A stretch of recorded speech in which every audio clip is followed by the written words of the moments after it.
and Professor Gideon, and our day coordinator, Dr. Ruth, who has already told us what she's aiming at from today's experience, getting the tricks of becoming a professor. And I think I should also copy Dr. Ruth. I'm also seated in between two professors. I should also learn the tricks of becoming a professor. Ladies and gentlemen, good morning.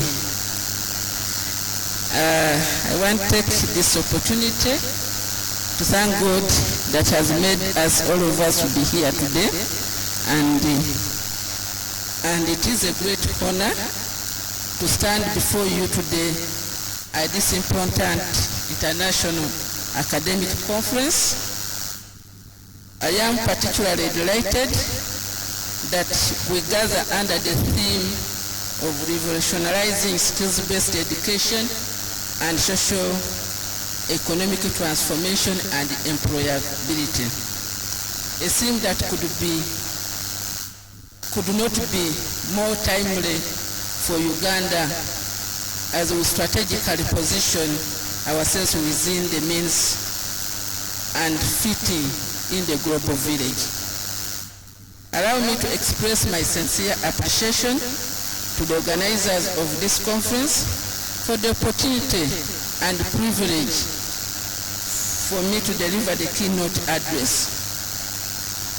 I have been invited to speak on a topic of bridging the skills gap, public-private partnership for workforce readiness, a subject that lies at the very heart of our country's development agenda and the inspiration for our young people. Ladies and gentlemen, the era we are in today is characterized by mismatch between employment needs and workforce skills. Where job market demands for new skills, while the workforce remains inadequately equipped. An era defined by rapid technological change and many transformation, evolving labor market, and unpredicted global workforce needs. One of the most striking drivers of this rapid change is working in an environment where transformation is caused by artificial intelligence. Artificial intelligence is reshaping industries in various ways and functions. Artificial intelligence reforms and innovations are now seen in most of the world of work. We are seeing a lot of artificial intelligence used in finance, in administration, in healthcare, hospitality industry of our professor here, in agriculture, and also in education. Jobs are being redefined, and the skills required to thrive are changing faster than our curriculum can manage. Yet, despite the progress that our government and all of us are making, we still get the question which persistently raised every now and then of whether our graduates are truly ready for the world of work. According to available reports and studies each year, Uganda produces thousands of graduates across universities and tertiary institutions. Yet, employers continue to report challenges in finding workforce with the right technical, the right soft, entrepreneurial, adaptability, and innovative skills. And these skills are very critical for both competitive and productive economy. For example, when we relate here in our country at Makerere University Business Schools. And if we give the example of the 12th graduation ceremony in 2024, 5,212 graduates were passed out. The following year, more than that was produced. With all this, we register academic achievements. However, we still wonder, and we are still unclear to how many of our graduates are truly able to secure employment and able to excel in the world of work and in their career. This unanswered question raises concern and causes panic.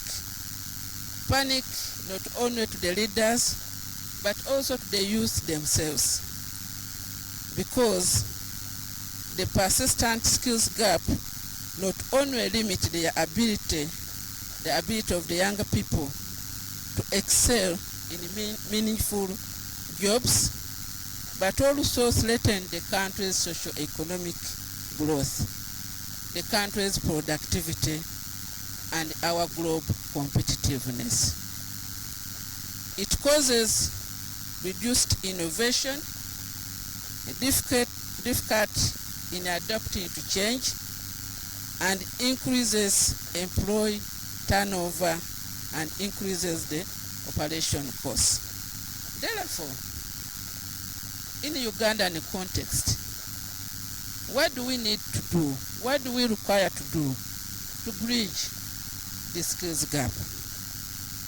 Ladies and gentlemen, bridging the skills gap in Uganda is not just an educational challenge. It is a national imperative for economic growth, social transformation, and youth empowerment. The National Development Plan, and which I assume that all of us have read, places bridging the skills gap through the public-private partnership at the heart of Uganda's transformation. It underscores the importance of human capital development, ensuring that Ugandans are not only educated, but also employable, but also productive, and also adaptive. The plan further prioritizes private sector-led growth, job creation, where collaboration with the industry guarantees that graduates acquire practical, market-relevant for competitive economy. Central to this agenda that we have as Uganda is the private sector development plan, which seeks to strengthen enterprise growth and resilience by reducing the cost of doing business, by expanding market access and competitiveness, by leveraging public investment opportunities, and by enhancing institutional capacity of the local firms. We had our moderator of the day talking about what can make her ask for a business card. When you know that somebody is doing something, then you can easily connect with that person. And that's what our plan is focusing. It is through such a robust private-public partnership, which is anchored in the priorities of the National Development Plan 4, that Uganda can effectively close the skills gap, opening new opportunities for the youth, and build a workforce capable of driving sustainable industrialization and inclusive growth, employment, and wealth creation. And achieving this requires us to have deliberate action across multiple fronts. I've already told you, not only in academia, but in other fronts, in the private world, in the professional bodies, and so on. So we need we need stronger policies and regulatory framework that guide collaboration between education and the industry. That's why the Cabinet of Uganda and the Parliament of Uganda have put in place policies and laws that support skills development. Strengthening the implementation of the Uganda TVET policy of 2019 and the TVET Act of 2025, among other policies, is essential, as this framework mandates closer engagement between industries and institutions. Clear structures for internship, apprenticeship, and industry attachment must be developed to ensure consistency across universities and training institutions.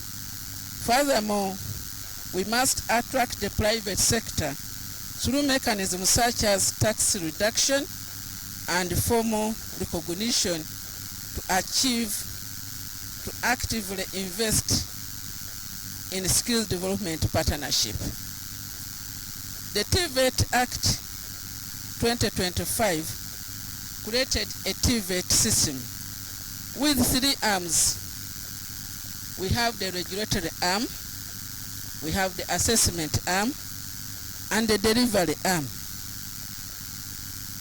Uganda appreciates that when we regulate the TVET delivery, when we regulate TVET in general, then we are assured of quality. We also believe that when we have proper assessment bodies that can appreciate the achievement that for people who go through TVET, and then they can certify them and provide viable documentation, then we will be doing the best for TVET. And therefore, the delivery must deliver within an environment where they are sure that when we train, there is somebody to check on what we have trained and must conform the set standards. And there are standards that have already been put in place by the regulatory body that we have to comply to. And therefore, our graduates can be recognized wherever they go, even if they cross across the borders of Uganda. This initiative were operationalized. Initiatives have been already put in place. We have the board. We have 2 boards for the assessment bodies, and we have a council for TVET in place, and work is ongoing. More policies are being developed in the country to guide skills development at all levels. You know very well that skills are developed at various levels, from informal level until higher education. So different policies are being developed in that area. The other thing that we need to put in place for us to ensure that the gap is bridged is through curriculum themselves that are co-created with the industry. Employers and professional associations and industry representatives should be involved in the designing and updating programs to ensure graduates have the skills that the labor market demands for.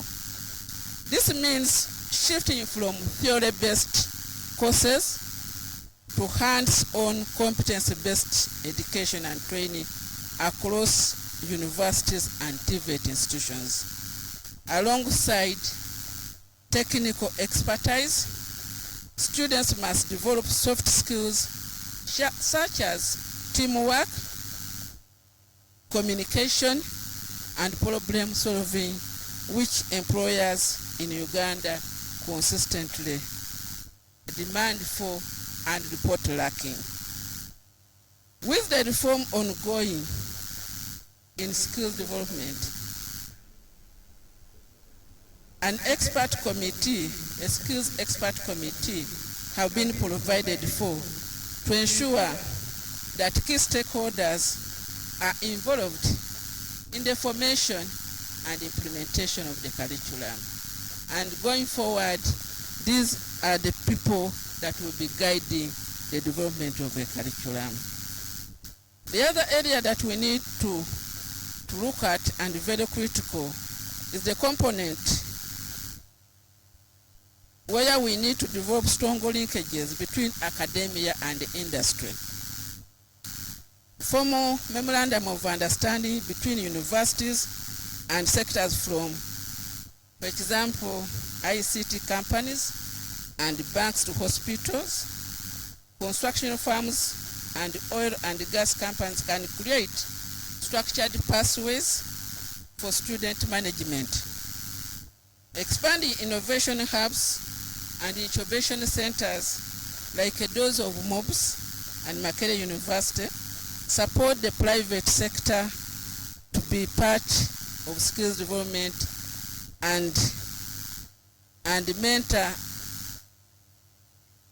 as mentors and investors to support skills development, ensuring that students can transform ideas into viable ventures. Moreover, industrial training should be embedded across the programs that we offer in our institutions and to ensure hands-on experience. The fourth area that we need to put in place as far as bridging the skills gap is looking into the infrastructure and resources that are available. To deliver these outcomes, we need modern training infrastructure, joint ventures in engineering laboratories, ICT hubs, and health simulations, alongside with strategic use of the private sector equipment, can provide students with exposure to the real world technology. Earlier on, I told you that sometimes we are not able to cope with the changing environment. However, in the private sector, they are able to bring on board modern technology from time to time. So when training institutions collaborate with the industry, then the students will be able to find new technology and work appropriately. Government has gone ahead to create centers of excellence. We have centers of excellence in MOBS, we have centers of excellence in Kyambogo University for engineering, in Makerere, and even at TVET level, where we have centers for manufacturing in Bushenyi, agriculture in Bukarasa, to mention but a few. We feel that this is showing us how we can work very closely with the public and the government to ensure that our graduates are work ready from day one of their training. The fifth one and second last thing that we need to do is to ensure financing and sustainability. Mobilizing the private sector contribution for scholarship, apprenticeship, and seed funding for student set-ups ensure continuity. Donors and government investment must be aligned with the industry needs to avoid fragmented projects. Additionally, Skills Development Fund, supported by the industry levy and the government, can provide a dedicated pool of a resource to produce a workforce-ready person. Within the TVET Act, ladies and gentlemen, we provided for a skills development fund that will be managed by the TVET Council. And from time to time, this fund, the distribution of this fund will be reviewed to see that it focuses on where the country focuses, where our priority is. And that's how it is going to be distributed, not only for public institutions, but for also private institutions, so long as you focus on our Ugandan economy. Lastly and finally, we must establish a robust monitoring and evaluation system. We need to do tracer studies, regular tracer studies, to track our graduates' performance in the job market, and we also need to continuously get feedback from the private sector, especially on curriculum and the performance of our graduates. We need to set clear performance benchmark for the public-private partnership to ensure that this collaboration deliver measurable and impactful outcome. Yes, we have been doing this, and I wanted just to illustrate. For example, MOBS Innovation and Incubation Center that is in place. It is offering incubation services, it is offering training, we do research, and there is also consultancy. Nurturing business setups in various areas and helping students to become job creators than job seekers. It is already working. MOBS is working with the private sector and is doing this. We clap for MOBS. That's not enough. And we want to thank government of Uganda and the management of MOBS for making this viable. We have another collaboration.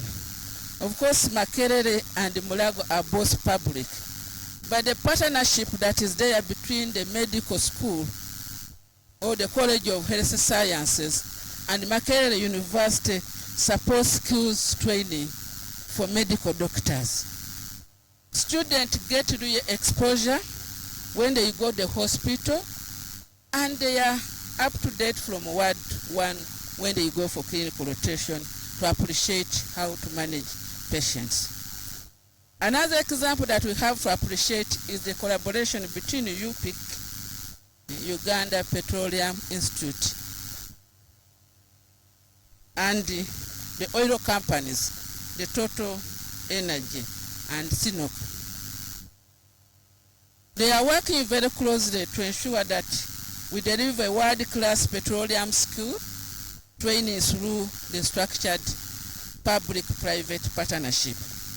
And the oil companies from time to time visit UPIC and other institutions with such a curriculum to ensure that the person we produce will be able to work in the oil company comfortably. There is this other innovation of the Innovation Village Kampala, where collaborating with telecom companies is being done and has nurtured youth-led digital solutions. We see the youth gaining a lot of skills, digital skills, and through the public-private partnership. And therefore this can work. Ladies and gentlemen, these initiatives show that when policy, curriculum, industry, collaboration, infrastructure, and financing come together, we can bridge the skills gap and empower our graduates to succeed in Uganda and beyond.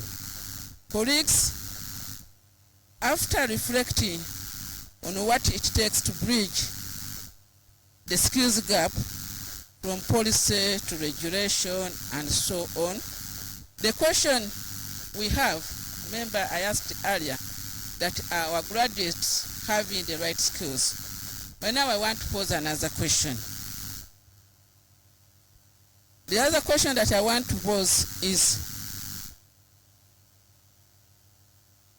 how quickly and boldly can we build the partnership and systems that will prepare our learners to thrive in this new world?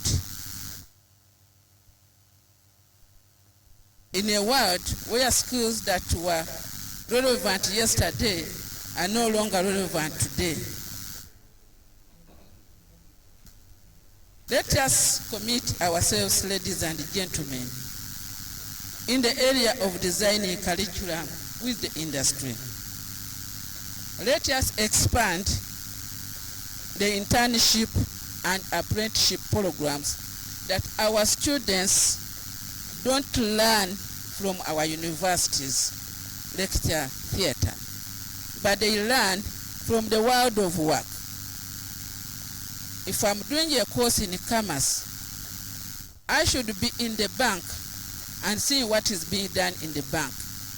I should be in a commercial or industry or organization for me to appreciate such skills. Likewise, if I'm learning to construct roads and bridges, I shouldn't be in the universities, but I should be on the road and working with companies doing such work. So let us expand on hands-on training to ensure that we get the best of our graduates. Let us build sustainable partnership, and let us sign as many as possible memorandum of understanding, and let us operationalize them. Sometimes we sign them and we make them stay on the shelves and we don't put them into use. Let us operationalize them. By taking these steps, we empower our graduates to become employable, innovative, and problem-solving leaders who will drive Uganda's economy into transformation.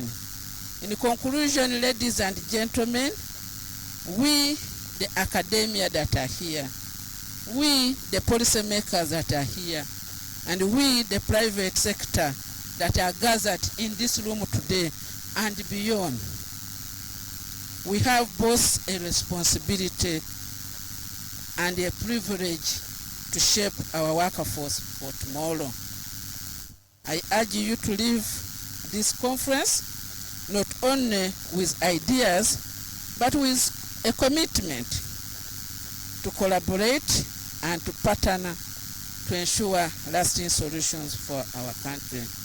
Together we can ensure that our learners are not just graduates with certificates, but professionals equipped with the skills, mindset, and confidence to thrive in the 21st century and beyond. Ladies and gentlemen, thank you for listening. For God and my country, Uganda.